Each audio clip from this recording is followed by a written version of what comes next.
Good morning, everyone. Sorry for the slightly delay there. My name's Richard Mulligan, and I'm part of the editorial team at stadiumbusiness.com. I'm delighted to finally introduce Nick Sautner, the Chief Executive of Eden Park Trust, the group that has responsibility for New Zealand's national stadium and the famous home of the All Blacks. This incredible venue with a rich history that dates back more than a century has hosted 2 Rugby World Cup finals and countless All Blacks test wins. But has it ever seen a year like 2020? Nick will be answering that and discussing the future of this famous stadium and the stadium sector as a whole in his upcoming presentation. And people can, of course, submit questions while they watch Nick's presentation. Nick, thank you so much for joining us this morning, and please take it away. Pleasure, thank you. Tēnā koutou, tēnā koutou, tēnā koutou katoa. No mai, haere mai, nō reira, tēnā koutou, tēnā koutou, tēnā koutou katoa. Thank you very much for your time, and I am going to talk about the way that Eden Park has responded over the last 12 months, but also just some of the initiatives that we've been able to deliver with an overarching theme of emerging stronger. And when I talk about emerging stronger, I do believe that that will be the case for the industry. We've seen following our first lockdown, record crowds at Super Rugby Aotearoa, but also a renaissance in terms of the desire to re-engage with community and family through the attendance and escapism that live sport presents. I have got a number of slides today and look forward to fielding questions throughout the presentation. And if anyone wishes to be in contact following the presentation, please feel free to reach out via email or via phone. I've included the first slide, and this did have a video that would have talked about Eden Park. Eden Park is a 117-year-old venue located in Auckland's CBD with proximity to both public transport and amenity with residential and commercial, but also with restaurants, cafes and bars. In terms of COVID, like everyone, we've all had to prioritise the new normal, and we acted quickly as soon as the original lockdown occurred. It meant the cancellation of a number of sellout events. So for us, it was important that we addressed our resourcing. We delivered a model whereby we saw a 35% reduction in payroll, and that was primarily through looking at roles and putting roles into hibernation, with trying to minimise the number of roles disestablished. And I'm very proud that we were in a position where only 3 roles were required to be disestablished. And those 3 individuals, the first question they said to me following their notification was, "How are you doing?" And it was a reflection on the culture and also their willingness to actually be a team player. In terms of the new normal for us, we allocated 7 areas that we thought needed to be a focus.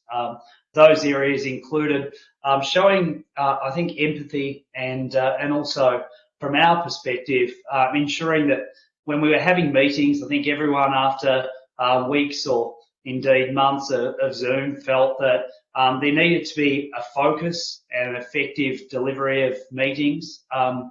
In terms of the actual leadership, we wanted to ensure that all department heads were leading their teams and making sure that people were okay, and providing that support through probably one of the most challenging times, and particularly with some of our younger staff who hadn't seen the level of adversity that we're seeing globally. In terms of establishing new methods of operation, we knew that once we came out the other side, it was important that we were prepared, and that was reflective in our sellout Super Rugby games once we came out the other side, with strategies around whether it be pods, whether it be mitigations and alignment with the government's COVID response. In terms of duties and responsibilities, we wanted to manage the existing responsibilities, and for staff that didn't and weren't able to deliver their core responsibilities, how they could assist other departments throughout and delivering that new normal.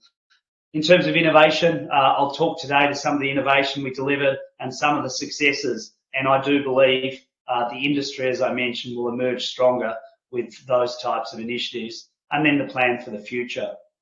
In terms of the plan for the future, our strategy was very simple. We wanted to address weeks, months and years. The weeks was around building resilience and business continuity.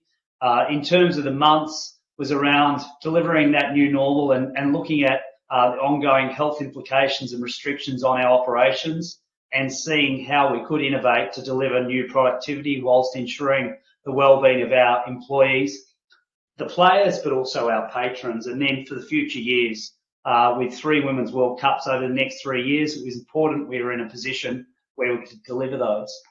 We know that events can provide that escapism, and also part of that success is actually the memories and the storytelling. So it was important that we adopted a whole range of strategies, and part of those strategies is actually engaging with our community through lockdown, because we knew it wasn't only our own staff that would be struggling, it was also our community. So that authentic storytelling really resonated, and it linked into then some of the key statistics that arose out of what we class one of the most iconic stadiums in the world. We're New Zealand's national stadium with 3 Women's World Cups over the next 3 years. Auckland was due to have the America's Cup, APEC, and a number of other international events with visitation probably unseen in this country. And so that was disrupted by COVID, but it didn't stop our need to deliver domestic content and ensure that people came back to the venue with confidence. There's certainly, this is a once in history legacy, and we wanted to ensure that whether it be our local audience or our global audience could see that Auckland and New Zealand at Aotearoa was a leader in this space. In terms of the community was a definite focus for us, whether it be pre-COVID or during COVID. We wanted to ensure that those 1,400 members of the Hood, our Neighbourhood Supporters Club, were engaged with throughout COVID to ensure they were kept up to speed with everything that we were doing, but also our charitable partners, our community initiatives and our weekly comms. And that weekly comms, whether it was via social or through our database. We reiterated and celebrated some of the achievements, and throughout lockdown, we even commemorated with events like our Anzac Day service delivered online to the masses. As far as other community engagement throughout the window, we communicated with the residents and our community to say, once we come out the other side, these are some of the initiatives we'll be delivering, and this weekend we'll see us have 10,000 people on our community oval for our Christmas in the Park. And we know that events provide colour to a dark year, and this was going to be a celebration of community embracing the venue. In terms of the next 3 years, we've got a strong calendar of events to celebrate not only inclusion but diversity, and we wanted to ensure that those events could continue and provide comfort and work with government around their COVID strategy to ensure that teams could come into the country and be able to isolate and then be able to deliver with a full packed stadium. We've got the Rugby World Cup. We've just had the draw for the 2021 Rugby World Cup. We pushed back the ICC Women's World Cup to 2022, and as many would know, there's a joint bid that was successful for the FIFA Women's Cup in 2023, with Eden Park being central to the New Zealand bid for up to 8 games, including the opening fixture. In terms of the actual innovation, I wanted to just talk to some of the things that we've implemented over the last 3 years, but then also the ability for stadiums with idle capacity, and certainly at this stage, probably idle capacity greater than you would normally see. So we entered into a strategic partnership with TEG, and that's seen the first G9 outside of New Zealand being implemented at ANZ Stadium. We are looking to implement more stadium golf and G9, not only in Australia, but also into the UK, and really working with venues who've struggled through this period to generate new revenue streams and commercialise assets and idle capacity.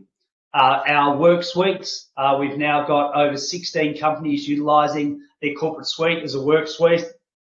And we've also converted 2 of our function rooms now to fully operational offices. It's very much a mantra of our venue is that, by the way, sport and entertainment is played at the venue. We trade on the back of our 117 years of history and tradition, but we also want to tap into a number of other markets.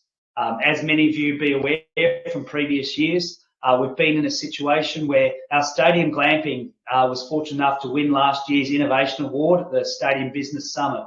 And as soon as we could take bookings, we got over 200 bookings within the first 48 hours. So we're seeing that people can't travel internationally, so they're looking to do domestic experiences. And I'd urge any stadium to be in contact, to have a discussion around stadium glamping, because it's something truly unique. And in an environment where people can't go out and travel across borders, this has been something, a staycation, that has really resonated in New Zealand. As far as our rooftop walk, we were fortunate enough with Super Rugby Aotearoa to launch our rooftop walk with 2 world champions, Israel Adesanya, the UFC champion, and Joseph Parker, a former heavyweight champion. As far as other projects, we saw it as an opportunity.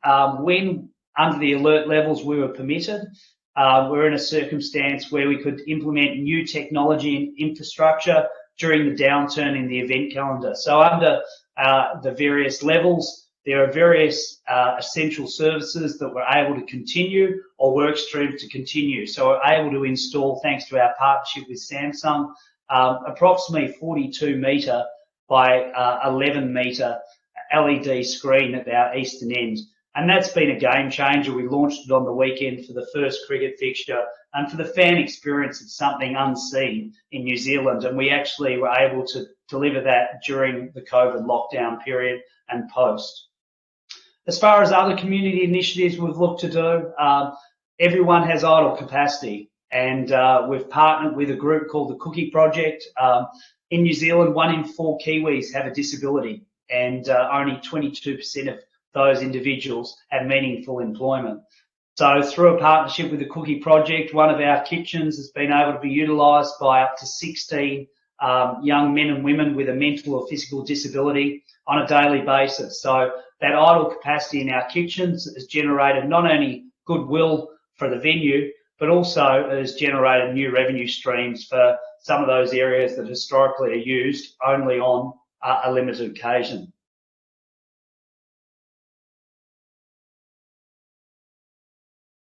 As far as many of you would have done, I know that there's been a lot of discussion regarding repurposing stadiums. We were the first stadium in New Zealand to implement COVID testing stations in our external car parks.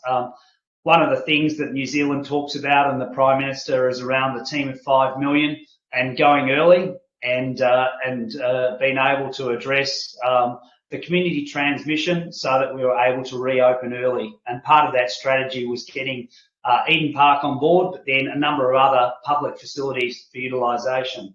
During the lockdown, we knew that the venue wouldn't have its traditional usage, so we approached some of the tourism operators who obviously weren't able to operate.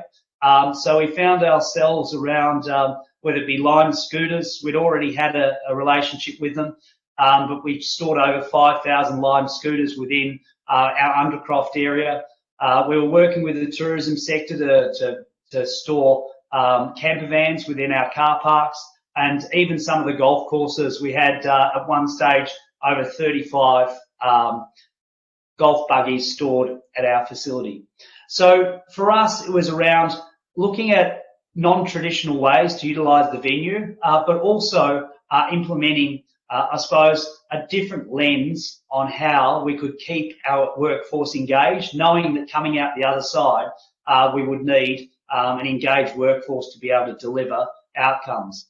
One of the things that I'd encourage you all to look at is, if you go to Eden Park's website, we've got the Toro Turf Cam. And this was an idea that actually arose out of Australia, whereby the Penguin Parade on Phillip Island, during lockdown, people were looking for escapism, and they put a camera on Phillip Island, and over 700,000 people a night were logging in to the Penguin parade camera down at Phillip Island. So we thought, what better idea? Why not let people have a zen moment and watch grass grow at Eden Park? So we approached our turf management company, Toro. We were able to deliver a Toro turf cam, and people had the ability to see what was going on at the stadium and see some of those initiatives that we've been able to implement when they couldn't leave their home or couldn't leave lockdown. So some of those new initiatives, they were thinking outside the square, they generated new revenues, but also it left a legacy whereby I think one of the things that COVID has shown is that community is going to be central to the recovery. And when you've got two city blocks in the heart of a residential area feeding the community, I can't tell you how much appreciation was received with our first Super Rugby Aotearoa game. 47,000 people at the venue, the entire crowd standing to thank the emergency services and the essential services workers who are able to get on top of COVID in this country and get people back to alert level 1 and being able to not only experience live sport and entertainment, but go about their normal business and help and trying to recover both mentally and also from a business context as we all now move to hopefully a vaccine and a new normal. Fantastic. So interesting there, Nick, and you're getting some great comments just about the technology that you use in the innovation.